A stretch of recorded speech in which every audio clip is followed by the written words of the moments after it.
నమస్తే, very good morning. Welcome to everyone. Prime 9 paper analysis కార్యక్రమం. నేను జమీమా. ఈరోజు వివిధ అంశాలకు సంబంధించి వివిధ పేపర్లలో ఏ అప్డేట్స్ ఉన్నాయి, అలాగే హెడ్లైన్స్ ఏంటి, ప్రభుత్వం చేపడుతున్న కార్యకలాపాలు ఏంటి, అలాగే ప్రజల సమస్యలు ఏంటి, వీటన్నిటిని కూడా మనం ఇప్పుడు పేపర్ అనాలిసిస్లో చూద్దాం. ఈ రోజులో భాగంగా ఫస్ట్ ఈనాడు పేపర్కి వెళ్దాం. ఇక్కడ ఉన్నటువంటి ఫస్ట్ విషయము హెడ్లైన్స్లో చూడొచ్చు. టార్గెట్ ఏపీఎస్సీ, ప్రణాళికతో పట్టణం ఉద్యోగానికి సోపానం. వీడియో పాఠాలు, ఈ బుక్స్, ప్రాక్టీస్ టెస్టులు, కరెంట్ అఫైర్లు ఇవన్నీ కూడా ఇప్పుడు విద్యా సంవత్సరంలో కూటమి ప్రభుత్వం తీసుకున్నటువంటి ముఖ్యమైన నిర్ణయాలు. అందులో విద్యార్థులకు సంబంధించి అలాగే టీచర్స్కి కూడా ట్రైనింగ్ విషయంలోనే వారికి శిక్షణ ఇవ్వటమే కాదు, విద్యార్థులకి అందించే విద్యలో కూడా వారు ఎలాంటి ప్రమాణాలు పాటించాలి అన్న విషయాన్ని కూడా కూటమి ప్రభుత్వం ఇందులో నిక్షిప్తం చేసింది. ఇక్కడ మనం చూడొచ్చు. బీడువారిన ఆశలు. ఒంటిమిట్ట మండలం తప్పెటవారిపాలెలో శివార్లలో భైరవకోన వద్ద, ఇది పెన్నానిది. ఇక్కడ ఉన్నటువంటి పరిస్థితి ఇప్పుడు మనం చూడొచ్చు. వర్షాలు అడపాదడప పడుతున్నాయి తప్ప ఎక్కువ కుండపోతగా వర్షాలు పడట్లేదు. దాంతో ఇప్పుడు ఖరీఫ్ పంటల సీజన్ ఒకవైపు అయితే, మరోవైపు కృష్ణా గోదావరి జలాలతో పాటు పెన్నా నది లాంటి పరిసర ప్రాంతాలు కూడా ఇలా బీడు బారిపోయిన భూమిలాగా ఎండమావులను తలపిస్తున్నాయి. దీని పట్ల రైతులు ఆక్రోశాన్ని వెళ్ళబుక్కుతున్నారు. ఇంకా ఇక్కడ మనం ఇంకోవైపు చూద్దాం. పులికాటు సరస్సులో కూడా, పులికాటు సరస్సు చాలా ప్రాధాన్యత సంతరించుకునేటటువంటి పులికాటు సరస్సు, దాంట్లో వర్షాలు సరిగ్గా లేకపోని కారణంగా ఎండమావిలా ఉంది. అక్కడ ఆ సరస్సు ప్రాంతం అదంతా, కానీ ఇసుక తెన్నెలు అక్కడ మీరు చూసారు కదా. సో ఆ ఇసుక తెన్నెల్లో నీళ్లు తెచ్చుకోవటానికి మహిళలు కొన్ని కిలోమీటర్లు నడుచుకుంటూ వెళ్ళి నీళ్లను తెచ్చుకుంటున్న పరిస్థితి. ఎందుకు అనంటే ఇప్పుడు ఉన్నటువంటి వర్ష ప్రభావం తగ్గింది. ఒక విధంగా చెప్పుకోవాలంటే పంటలు సరిగ్గా సాగు చేసే అవకాశం లేదు. ఇలాగే ఉంటే కనుక కరువు వస్తుంది అనే భయంతో ప్రజలు ఇప్పుడు ఉన్నారు. మరి కూటమి ప్రభుత్వం దీనికి సంబంధించి ఎలాంటి కార్యాచరణ రూపొందిస్తుందో చూడాలి. ఇంకా మనం ఇక్కడ చూడొచ్చు. అహ్మదాబాద్ వరుస పేలుళ్ల సంఘటనకు సంబంధించి 38 మంది దోషులకు మరణశిక్ష ఖరారు చేసింది. ఇది ఎప్పుడు జరిగింది అని అంటే, అహ్మదాబాద్లో బాంబు పేలుళ్ళు అనేవి ఇప్పుడు కాదండి, కొన్ని సంవత్సరాల క్రితం 2022లో గోద్రా అనే ప్రాంతంలో వరుస బాంబు పేలుళ్ళు జరగ్గా 246 మంది గాయపడ్డారు. సుమారు 56 మంది అక్కడికక్కడే స్పాట్ డెడ్ చనిపోయారనమాట.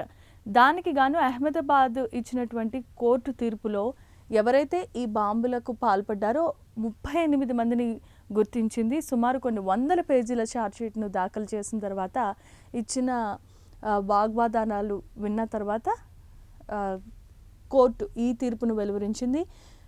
మరణానికి మరణమే శిక్ష అన్నట్లుగా 38 మంది దోషులకు మరణశిక్ష ఖరారు చేశారు. ఇంకెప్పుడు కూడా ఇలాంటి బాంబ్ బ్లాస్టింగ్లకి ప్లాన్ చేయకుండా పగడ్బందీగా కోర్టు వెలువరించిన ఈ తీర్పు ఇప్పుడు సంచలనం సృష్టిస్తోంది. ప్రతి ఒక్కరు కూడా హర్షం వ్యక్తం చేస్తున్నారు. మనం ఇక్కడ చూడొచ్చు.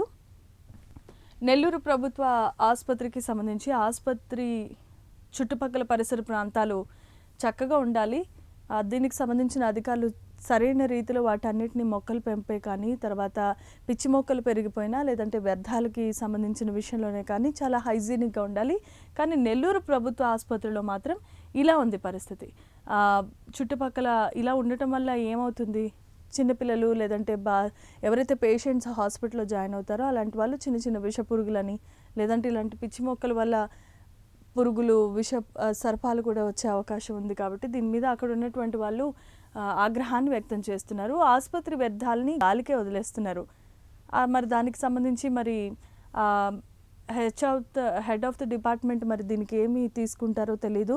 కానీ ఈ విషయం అయితే పేపర్లోకి వచ్చింది. కనీసం ఎప్పుడైనా నిర్లక్ష్యంగా ఉండకుండా సిబ్బంది అంతా అప్రమత్తంగా ఉండాలని అక్కడ ఉన్నటువంటి పేషెంట్సే కానీ గ్రామస్తులే కానీ డిమాండ్ చేస్తున్నారు. ఇక్కడ ఓషన్ డైపోల్ వస్తే ఎల్నినో ప్రభావం తగ్గొచ్చు. హిందూ మహాసముద్రం, ఇది వాతావరణ శాఖకు సంబంధించింది.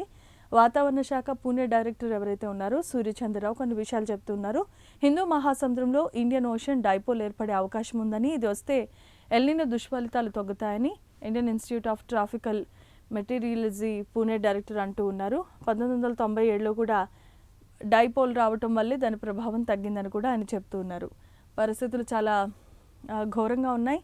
వర్షాలు పడితే బాగుండు అని రైతులతో పాటు ప్రతి ఒక్కరు కూడా కోరుకుంటున్నారు. చూడాలి. ఇక్కడ మనం చూడొచ్చు. రాజధాని రెండో విడత భూ సమీకరణ గ్రామాల రైతులకు కుటుంబానికి 1,50,000 వరకు రుణమాఫీ ఉంటుందని ఇక్కడ తెలియజేశారు. మరలా ఏపీ సీఎం చంద్రబాబు నాయుడు 5 రోజుల గ్రామ పర్యటన తర్వాత తిరిగి అమరావతి చేరుకున్న తర్వాత పలు అంశాలపై కీలకమైన చర్చలు జరిపారు. ఇందులో రుణమాఫీకి సంబంధించి ప్రధానంగా ఒక అభ్యర్థన అయితే వచ్చింది. మరి చూడాలి దీన్ని ఎలా షార్ట్అవుట్ చేస్తారో. ఇక్కడ మనం అథారిటీ సమావేశంలో చూడొచ్చు. సీఎం చంద్రబాబుతో పాటు సిఆర్డీఏ కమిషనర్ విజయరామరాజు, మున్సిపల్ శాఖ ముఖ్య కార్యదర్శి సూర్యకుమార్, మంత్రి నారాయణ, సిఎస్ సాయి ప్రసాద్ వీరంతా కూడా పాల్గొన్నారు. దీనికి సంబంధించి కొన్ని కార్యకలాపాలు అంటే ఒక కార్యాచరణ రూపొందించడం జరిగింది. అతి కొన్ని రోజుల్లోనే దానికి సంబంధించిన అప్డేట్స్ కూడా వస్తాయి.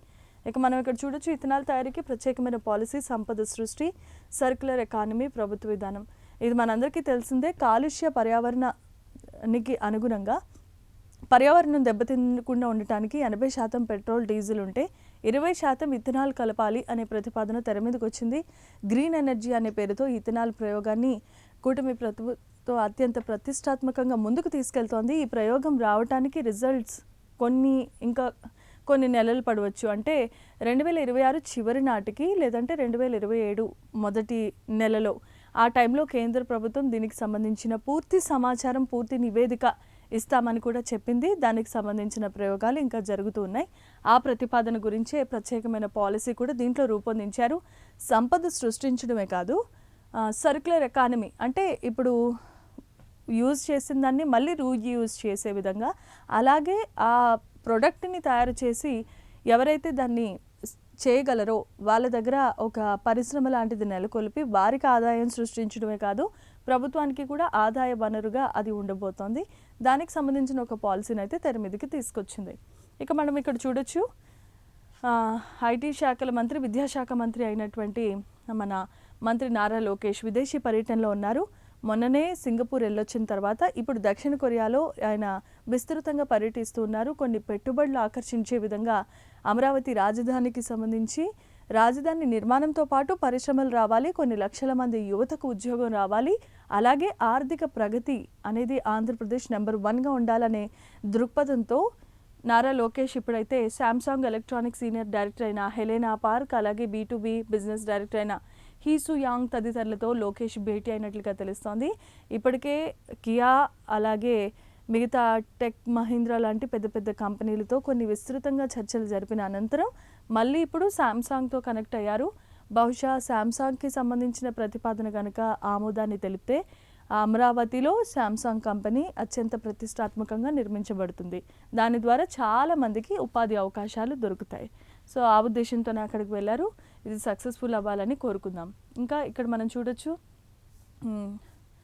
మరి ఇక్కడ చూడొచ్చు, గుర్రపు డెక్కతో చేసిన టోపీ ధరించారు ఏపీ డిప్యూటీ సీఎం అయిన పవన్ కళ్యాణ్.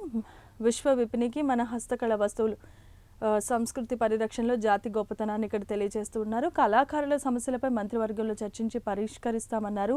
లేపాక్షి హస్తకళ ప్రదర్శనలో ఉప ముఖ్యమంత్రి పవన్ కళ్యాణ్ నిన్న విస్తృతంగా పర్యటించారు. అక్కడ ఉన్నటువంటి హ్యాండ్ క్రాఫ్ట్స్ ఏవైతే ఉన్నాయో, చేతి కళా వస్తువులు ఏవైతే ఉన్నాయో, చేతితో తయారు చేసినవి, వాటికి ఆయన సందర్శించి ఒక్కొక్క స్టాల్ని వెళ్ళి వారి కొన్ని వస్తువులు ఆయనకి నచ్చినవి కొనుగోలు కూడా చేశారు. ఆయన సొంత డబ్బులతో కొనుక్కొని అక్కడ ఉన్నటువంటి వ్యాపారస్తులు కూడా ఆయన ప్రోత్సాహపరిచిన విధానం అందరినీ బాగా ఆకట్టుకుంది.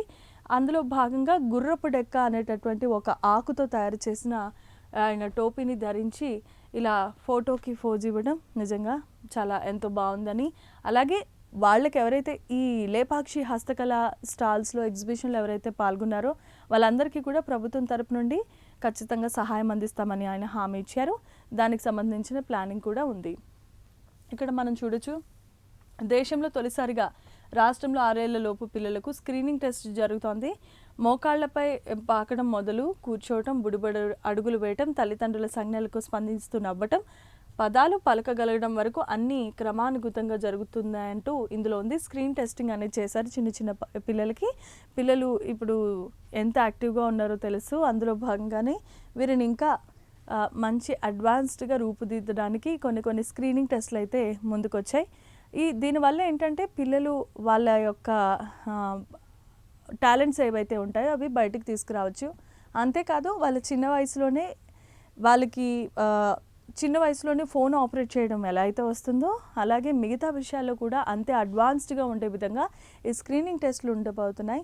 అంతేకాదు వాళ్ళలో ఉన్న లోపాలు, అలాగే ఫ్యూచర్లో రాబోయే వ్యాధులు, అలాగే ఎలాంటి ప్రమాదాలు, వారి మైండ్ సెట్ ఏ విధంగా ఉంటుంది, అలాగే వాళ్ళ పనితీరు ఎంత చురుకుగా ఉన్నారు, అలాగే వాళ్ళకి ఉన్నటువంటి ఆహార లోపాలు, పోషక లోపాలు, ఇలా చాలా రకాలైనటువంటి విషయాలు ఈ స్క్రీనింగ్ టెస్ట్లో రిజల్ట్స్లో బయటపడతాయన్నమాట. సో దానికి సంబంధించే ఇది. ఇంకా మనం ఇక్కడ చూడొచ్చు, వైకాపా పాలనలో అగ్రిగోల్డ్ భూముల రికార్డులు ధ్వంసమయ్యాయి. అలాగే కాదు, సిఐడి వద్ద ఉన్న హార్డ్ డిస్కులు కూడా మాయం చేశారు.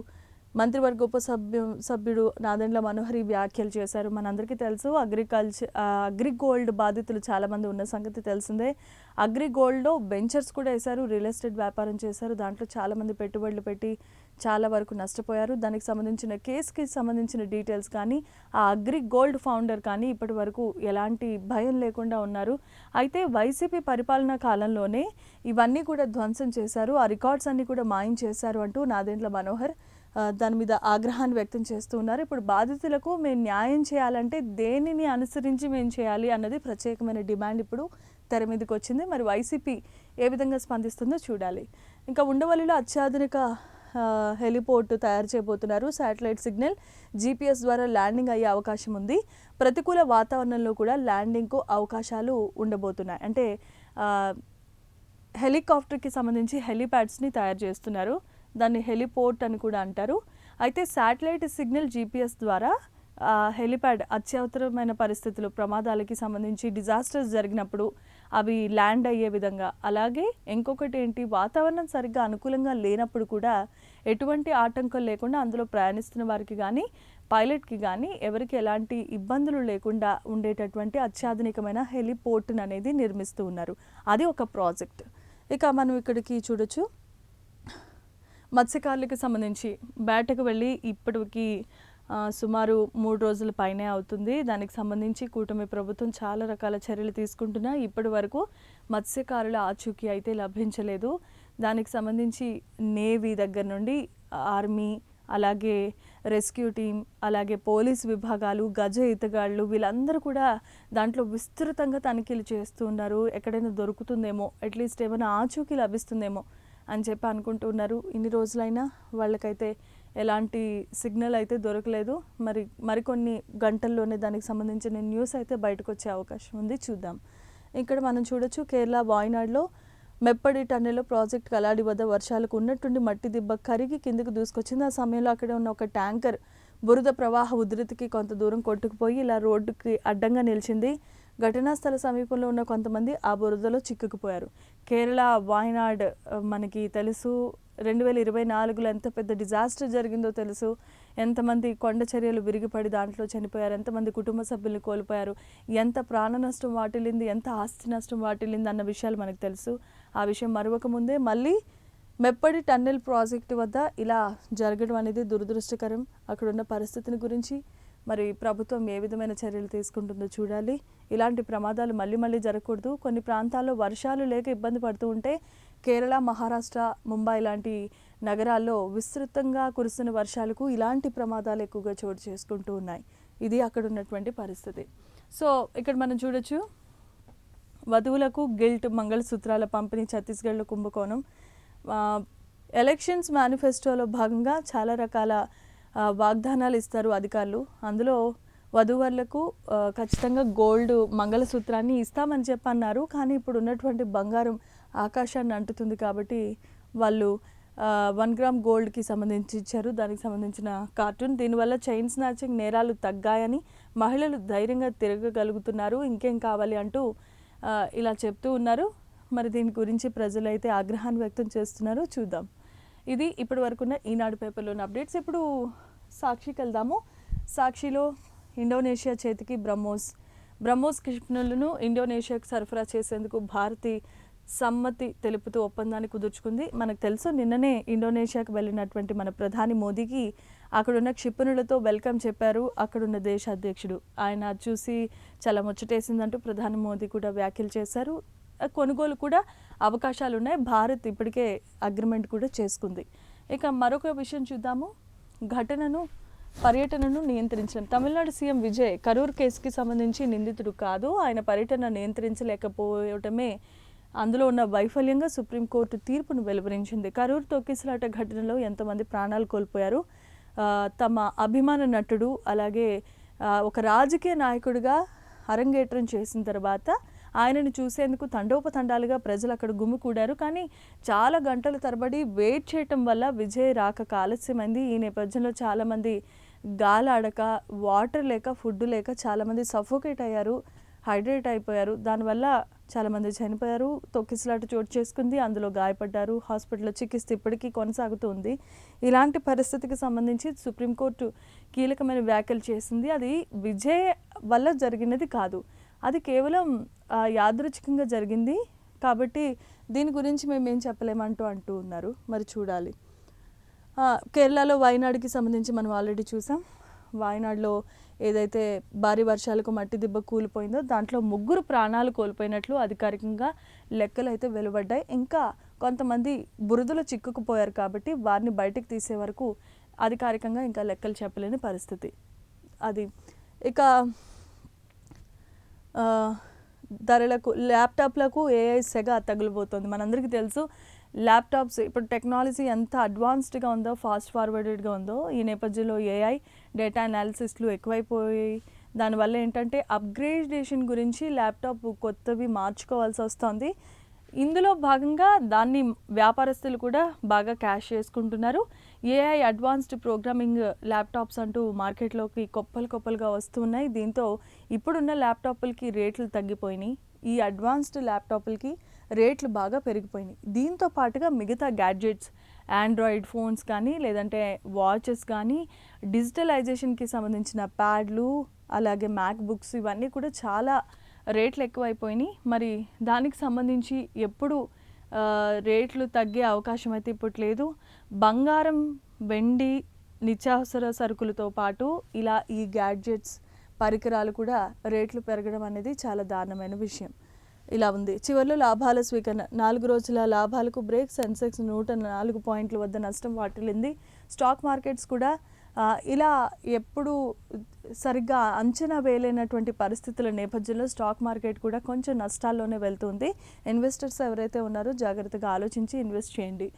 ఇంకా ఇక్కడ వారిద్దరికీ ముందే పెళ్ళైంది. కేతన్ కాబోయే భార్య సియా, ఆమె ప్రియుడు చేతన్ ముందుగానే రహస్యంగా పెళ్లి చేసుకుంటున్నట్లు పోలీసుల దృష్టికి వచ్చింది. మనందరికీ తెలుసు, ఒక ఎంటర్‌ప్రెన్యూర్ అయినటువంటి ఒక అబ్బాయిని పెళ్లి చేసుకుంటానని చెప్పి ఒక యువతి పైకి తీసుకెళ్ళి తోసేసిన ఘటన. ప్రియుడు, ఈమె ఇద్దరు కలిపి ప్లాన్ చేశారు. ఆ నేపథ్యంలోనే కేతన్ కాబోయే భార్య సియా, ఆమె ప్రియుడు వీరిద్దరు కూడా ముందుగానే రహస్యంగా పెళ్లి చేసుకుంటున్నట్లుగా కొన్ని విషయాలు బయటకు వచ్చినాయి. సో ఇలాంటి ఘటనల పట్ల ప్రజలంతా అప్రమత్తంగా ఉండాలి. ఎవరి మనసులో ఏముందో తెలియదు కాబట్టి ఆ ప్రియుడు, ప్రియురాలు హత్యలు జరుగుతూనే ఉన్నాయి. కానీ కాబోయే భార్య అలాగే భార్యాభర్తల మధ్య ఇద్దరు సరి సమానంగానే ఈ నేరాలు ఉన్నాయి. ఇవన్నీ కూడా అడ్డుకట్ట వేయాలంటే ఖచ్చితంగా ఏదైతే పోలీసు వ్యవస్థ కానీ లేదంటే న్యాయస్థానాలు ఏవైతే ఉన్నాయో కఠినమైన శిక్ష అమలు చేస్తేనే తప్ప ఈ నేరాలకు అడ్డుకట్ట పడే అవకాశమే లేదు. చూడాలి మరి ఈ విషయంలో ఏమవుతుందో చూడాలి. ఇక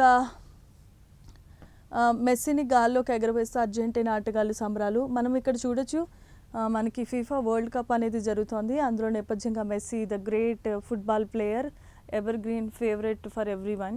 ఆయనని అక్కడ ఉన్నటువంటి ప్లేయర్స్ అందరూ కూడా ఉత్సాహంతో వారు గెలిచిన దానికి ఈజిప్ట్పై విజయాన్ని సాధించిన నేపథ్యంలో ఆయనని ఇలాగ గాల్లోకి ఎగరేస్తూ వారి అభిమానాన్ని చాటుకుంటూ ఉన్నారు. ఆయన కూడా అంతే ఆనందంగా దాన్ని స్వీకరించారు. ఇక్కడ ఇంకొక వైపు చూస్తే క్రిస్టియానో రొనాల్డోకి కూడా ఫుట్బాల్ ప్లేయర్ ఆయనకి నిరాశ మిగిలింది. 6 ప్రయత్నంలో ప్రపంచ కప్ సాధించాలని ఎదురు చూశారు పోర్చుగల్ దిగ్గజం. కానీ రొనాల్డో బృందం పోరాటం ఫైనల్తోనే ముగిసింది.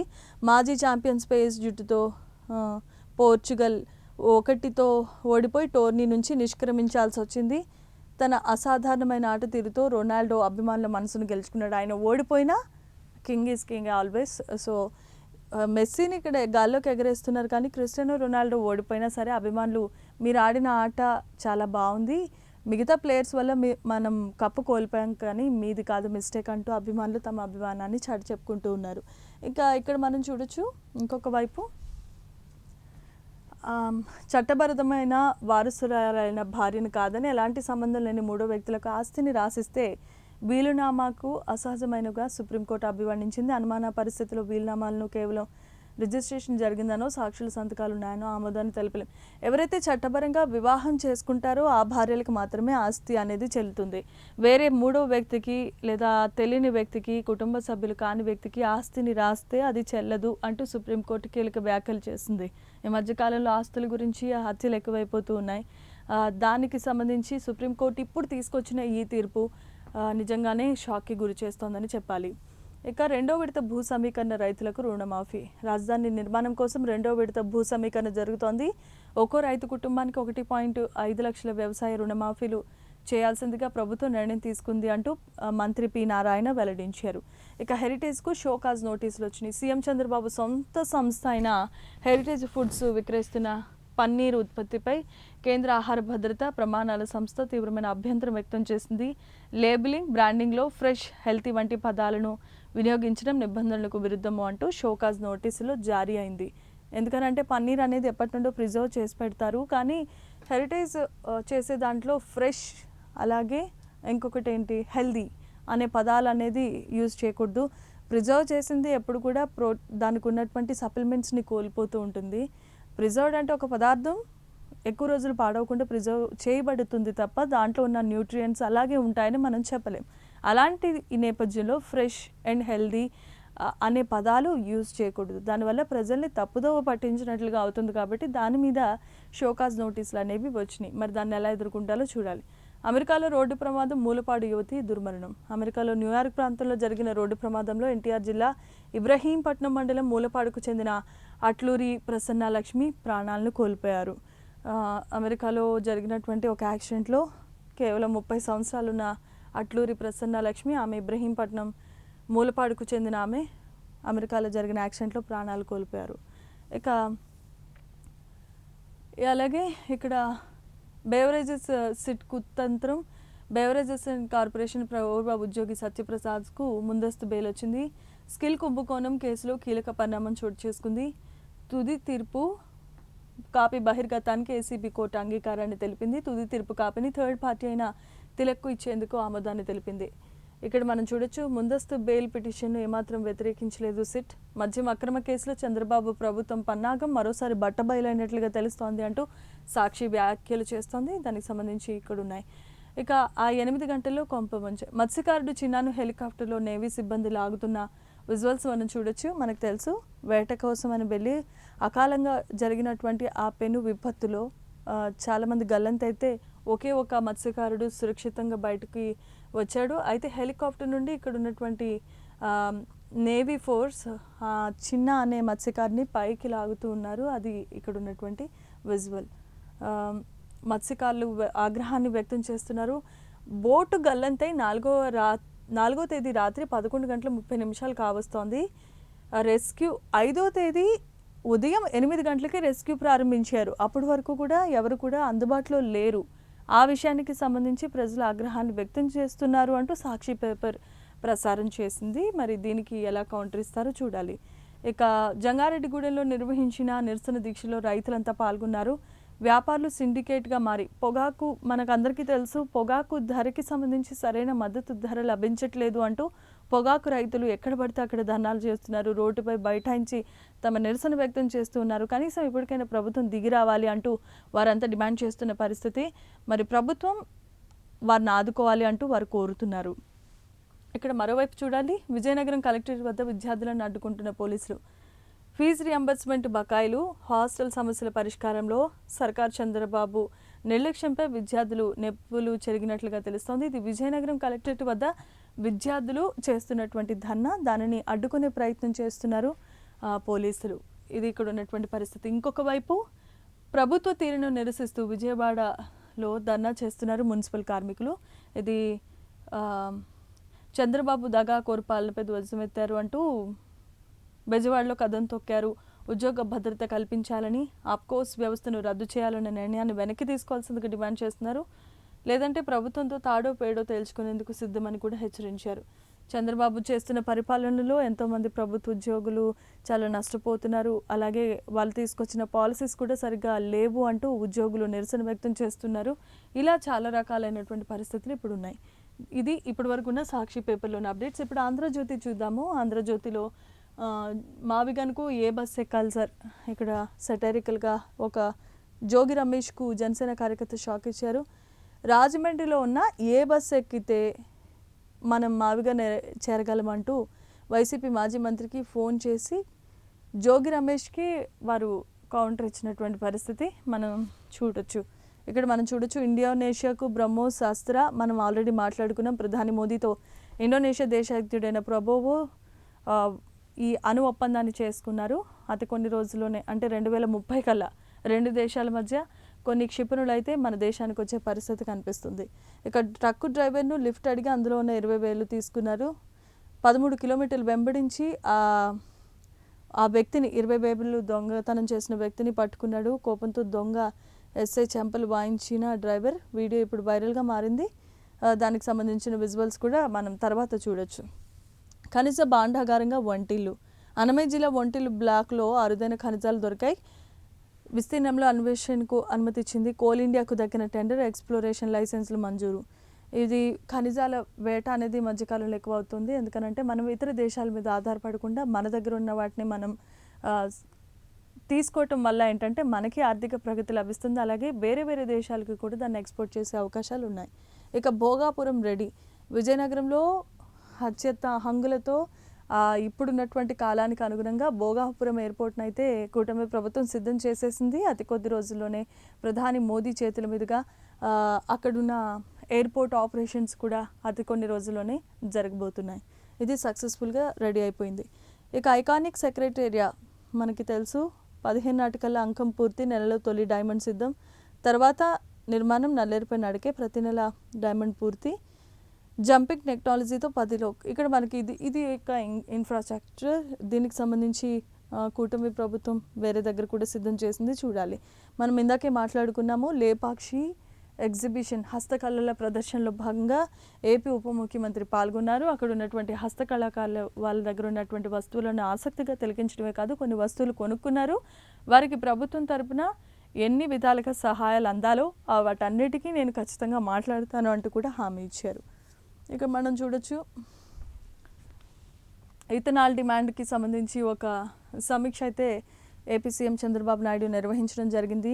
మంత్రి నారాయణతో పాటు మరికొంతమంది ముఖ్య నేతలతో ఆయన సంభాషించారు. ఖచ్చితంగా కొన్ని కోట్ల రూపాయల పెట్టుబడి రావాలి. At the same time ethanol పర్యావరణానికి ఎట్లాంటి కాలుష్యం అందటానికి వీల్లేదు. అలాగే ప్రజలకి కూడా ఇవన్నీ అందుబాటులో ఉండాలి, అందుబాటు ధరల్లో ఉండాలి. ఇవి మెయిన్ ముఖ్యమైన ప్రాతిపదికలు. ఆ విధంగా అక్కడ సమీక్ష సమావేశం చేశారు. కొన్ని కీలకమైన నిర్ణయాలు కూడా తీసుకున్నారు. అలాగే ఇక్కడ మనం చూడొచ్చు, అగ్రిగోల్డ్ బాధితులకు 6 నెలల్లో న్యాయం చేస్తాము, ఆస్తుల వేలం ద్వారా వీటన్నిటినీ చెల్లింపు చేసేస్తామంటూ కూడా కూటమి సర్కార్ చెప్తోంది. ఇప్పటికే అగ్రిగోల్డ్ బాధితులు ఎంతోమంది రోడ్డు మీదకి వచ్చి ధర్నా చేశారు, బైఠాయించారు. మేము నష్టపోయిన దానికి ఖచ్చితంగా మేము కట్టిందైనా అట్లీస్ట్ ఇప్పించండి అని అన్నారు. ప్రభుత్వాలు మారినా ఇంకా దానికి సంబంధించి ఏమీ జరగట్లేదు అన్న నేపథ్యంలోనే ఇప్పుడు ఉన్నటువంటి కూటమి ప్రభుత్వం మేము ఖచ్చితంగా మీ పనిని మేము చేస్తామని చెప్పి హామీ ఇచ్చారు. అహ్మదాబాద్ పేలుళ్ల కేసుకు సంబంధించి 38 మందికి మరణశిక్ష విధించిన సంగతి తెలిసిందే. మరో 11 మందికి జీవిత ఖైదును విధించారు. ఈ సంచలనమైన తీర్పుతో ప్రజలు హర్షం వ్యక్తం చేస్తున్నారు. అలాగే మరణించిన వారి కుటుంబ సభ్యులు, చికిత్స పొందుతున్న కుటుంబ సభ్యులు కూడా ఆనందాన్ని వ్యక్తం చేస్తున్నారు. ఇక సిఐ నాగరాజుపై మరో కేసు కూడా నమోదైంది. మన అందరికీ బాగా తెలిసిందే, మన చనిపోయినటువంటి సాయికృష్ణ కేసుకి సంబంధించి సిఐ ఎవరైతే ఉన్నారో ఆ నాగరాజుకి ఇంకో కేసు ఫైల్ అయింది. ఆయన వేధింపుల కారణంగానే చనిపోయాడు అలాగే అంటూ మరొక క్రాంతి కుమార్ ఆత్మహత్య కేసుకి సంబంధించి కూడా అది కూడా ఉచ్చు బిగిస్తోంది. అసలు కారణాలు తెలియట్లేదు, దీని వెనకతలు ఎవరున్నారన్న విషయాలు అయితే తెలియట్లేదు. కానీ సిఐ నాగరాజు చేసిన పైశాచికమైన పని ప్రభుత్వం అయితే ఎట్టి పరిస్థితుల్లో ఒప్పుకోవట్లేదు. చూద్దాం దీనికి సంబంధించిన పర్యావరణ స్థానాలు ఎలా ఉండబోతున్నాయి. ఆర్టీసీలో అల్లాడించారు. అధికారులతో సూక్ష్మ శైవాలతో మొబైల్ లిక్విడిటీని ఏర్పాటు చేసింది. ఇది మనందరికీ తెలుసు. కాలుష్యానికి చెక్ పెట్టే చెట్టే కానీ చెట్టు కానీ చెట్టు అనమాట. అంటే కాలుష్య పర్యావరణాన్ని కంట్రోల్ చేసే ఒక ట్రీ అనమాట. దానికి సంబంధించి ఇన్నోవేషన్ అయితే జరిగింది. మరి మొబైల్ లిక్విడ్ ట్రీని అభివృద్ధి చేసింది సిఎస్ఐఆర్. శాస్త్రజ్ఞులు దీని మీద ఒక ఇదంతా లిక్విడ్, గ్రీన్ కలర్లో ఉన్నదంతా లిక్విడ్, ఇది ఒక బాక్స్. సో దీంట్లో ఒక లిక్విడ్ని పెట్టారు. అదేంటంటే పర్యావరణానికి మేలు చేసేదే. కాలుష్యం ఎక్కడైతే ఎక్కువగా ఉంటుందో ఆ ప్లేస్లో పెట్టడం వల్ల ఆ లిక్విడ్ అనేది ఆటోమేటిక్గా స్ప్రెడ్ అయ్యి ఆ కాలుష్యాన్ని కాస్త నియంత్రించే అవకాశాలు ఉన్నాయి. అదొక కైండ్ ఆఫ్ ట్రీ అనమాట. సో ఇది ఇప్పటి వరకు ఉన్న ఏబిఎన్ ఆంధ్రజ్యోతిలో ఉంది. ఇప్పుడు V6లోనికి వెళ్దాం. V6లో మనం చూడొచ్చు 48 గంటల్లో ఓటీటీ నుంచి సత్లూజ్ సినిమా అవుట్ అయినట్లుగా తెలుస్తోంది. సత్లూజ్ పంజాబ్లో వేలాది గుర్తు తెలియని మృతదేహాల దహనాన్ని జస్వంత్ సింగ్ ఖాబ్రా బయటపెట్టే ప్రయత్నం చేశారు. ఇది పంజాబ్ రాజకీయాలకి సంబంధించింది. కిల్బ్రా జీవిత కథతో దీన్ని రూపొందించారు. అయితే ఎందుకనో కొన్ని వేల మంది దహనానికి సంబంధించిన విషయం కాబట్టి పంజాబ్ గవర్నమెంట్ దీని మీద తీవ్రమైన అభ్యంతరాన్ని వ్యక్తం చేయడంతో ఓటీటీలోనికి అడుగుపెట్టిన 48 గంటలు అంటే 2 రోజుల్లోనే దాన్ని రిమూవ్ చేశారు కొన్ని అనివార్య కారణాల వల్ల. ఇది కంప్లీట్ రాజకీయానికి సంబంధించింది. ఇంక ఇక్కడ మనం చూడొచ్చు 3 ఏండ్ల టైం ఇస్తామంటూ ఉన్నారు, వారం కాదు. కాళేశ్వరానికి ఎందుకు అప్పజెప్పాలో కేసీఆర్ ఆ అసెంబ్లీకి వచ్చి చెప్పాలి అంటూ సీఎం రేవంత్ రెడ్డి ప్రధానంగా డిమాండ్ చేస్తున్నారు. కాళేశ్వరం కాదు, అది కూలేశ్వరం అని అంటున్నారు. కొన్ని లక్షల కోట్ల రూపాయలు పెట్టుబడి పెట్టి మరి చేసినటువంటి ఆ కాళేశ్వరం ప్రాజెక్ట్ ఎందుకని పగుళ్ళు పడిందో అసెంబ్లీకి వచ్చి ప్రజలకి మీరు సమాధానం చెప్పాలి, మా ప్రభుత్వానికి కూడా చెప్పాల్సిన అవసరం లేదు, ప్రజలకే సమాధానం చెప్పండి అంటూ సీఎం రేవంత్ రెడ్డి ఆగ్రహాన్ని వ్యక్తం చేశారు. ఇంకా మీకు 3 వారాలు టైం ఇస్తున్నామని కూడా చెప్పారు. మరి దీనికి కేసీఆర్ ఎలా స్పందిస్తారో చూడాలి. ఇక మనం ఇక్కడ చూడొచ్చు తాడిచెల్ల 2 బ్లాక్ సింగరేణికే. మనం ఇక్కడ మంత్రి కిషన్ రెడ్డి మాట్లాడుతున్నారు. ప్రధాని అనుమతితో నిర్ణయం తీసుకున్నామంటున్నారు. కొన్నేండ్లుగా ఈ మైన్ను తెలంగాణకు కేటాయించాలని ప్రజాప్రతినిధులు, కార్మిక సంఘాలు కూడా విజ్ఞప్తి చేశాయి. ఖర్చులు తగ్గించి ఉత్పత్తి పెంచితేనే సింగరేణికి మనుగడ అంటూ కూడా తెలియజేశారు. చూడాలి మరి దానికి సంబంధించి ఏమవుతుందో. ఇండోనేషియాకు భారత్ బ్రహ్మాస్త్రాలు మనం ఆల్రెడీ మాట్లాడుకున్నాం. ఇండోనేషియా గవర్నమెంట్ ఏదైతే ఉందో మన భారత్ ఒప్పందం చేసుకుంది. అణు ఒప్పందాన్ని 2030 కల్లా అక్కడ ఉన్నటువంటి కొన్ని యుద్ధ క్షిపణులు అలాగే కొన్ని మిజైల్స్ మన దేశానికి రాబోతూ ఉన్నాయి. ఇండోనేషియాకి భారత్ ఒప్పందం కుదిరింది. ఇంకా వాయనాడులో వర్ష బీభత్సం మనకు తెలిసిందే. అక్కడ ఉన్నటువంటి పరిస్థితులు చాలా ఉద్రిక్తంగా ఉన్నాయి. కొంతమంది బురదలో చిక్కుకుపోయారు. 3 మంది చనిపోయినట్లుగా అధికారికంగా లెక్కలున్నాయి. మరికొన్ని మృతదేహాలకు సంబంధించి వివరాలు ఇంకా రావాల్సింది. మనం ఇక్కడ చూడొచ్చు మెస్సీ మ్యాజిక్ క్వార్టర్స్లో అర్జెంటీనా ఘన విజయాన్ని సాధించిన సంగతి తెలిసిందే. ఫీఫా వరల్డ్ కప్లో భాగంగా ఈజిప్ట్తో జరిగిన మ్యాచ్లో అర్జెంటీనా గెలుపొందింది. దాంట్లో మెస్సీ ప్రధానంగా నాయకత్వం వహిస్తున్న ఆ టీంకి ఇంత భారీ విజయం చేకూరటంతో అందరూ కూడా అభిమానులు హర్షం వ్యక్తం చేస్తున్నారు. ఇక మనం ఇక్కడ చూడొచ్చు అనారోగ్యంతో భువనగిరి మాజీ ఎమ్మెల్యే నరసింహారెడ్డి కన్ను మూశారు. ఆదర్శ నేత అస్తమయం అంటూ కూడా ఇక్కడ పడింది. 300 ఎకరాల భూమి పేదలకు పంచిన నేత, తొలి దశ తెలంగాణ ఉద్యమంలో కీలకమైన పాత్ర పోషించారు ఈయన. అలాగే గోదావరి మూసి లింక్ కోసం పోరాటం చేశారు. బీబీనగర్లో నిమ్స్ కోసం నిరాహార దీక్ష చేశారు. అలాగే సొంతిల్లు లేదు, స్కూటర్ పైనే ఆయన ప్రయాణం. అంటే బ్రతికినంతకాలం ఒక ప్రజానేత, మాజీ ఎమ్మెల్యే అయ్యుండి కూడా ఆస్తులు పెద్దగా సంపాదించలేదు. ఆయన ఒక ఉద్యమకారుడు. ఆయన చేసిన ఉద్యమాలు ఒకదాని మీద కాదు, నిమ్స్ గురించి చేశారు, గోదావరి గురించి చేశారు, తెలంగాణ ప్రత్యేక రాష్ట్రం గురించి చేశారు. బ్రాహ్మణపల్లిలో నేడు అంత్యక్రియలు ఉండబోతున్నాయి. సంతాపాన్ని ప్రకటించారు సీఎం రేవంత్ రెడ్డి. సో అది అక్కడ ఉన్నటువంటి విషయం. జర్మనీ ఎడ్యుకేషన్ వెరీ స్పెషల్, చదువు తక్కువ ప్రాజెక్ట్ వర్క్స్ ఎక్కువ అంటూ ఇక్కడ ఉన్నాయి. జర్మనీ ఎడ్యుకేషన్ ఎంత అడ్వాన్స్డో తెలుసు. అమెరికా ఆంక్షలు విధిస్తున్న ఈ నేపథ్యంలో ప్రతి ఒక్కరు కూడా జర్మనీ వైపు అలాగే ఆస్ట్రేలియా వైపు ఎక్కువగా అడుగులు పడుతూ ఉన్నాయి అక్కడ ఉన్న పరిస్థితుల కారణంగా.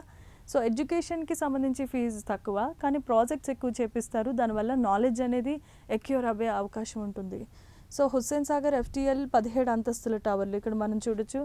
హుస్సేన్ సాగర్ FTL అనేది ప్రాజెక్టు స్టార్ట్ అయింది. 17 అంతస్తుల భవనం. దీనికి సంబంధించి తెలంగాణ గవర్నమెంట్ ప్రతిష్టాత్మకంగా ముందుకు తీసుకెళ్తోంది. దీనివల్ల కొన్ని ప్రభుత్వ కార్యకలాపాలు జరిగే అవకాశం ఉంది.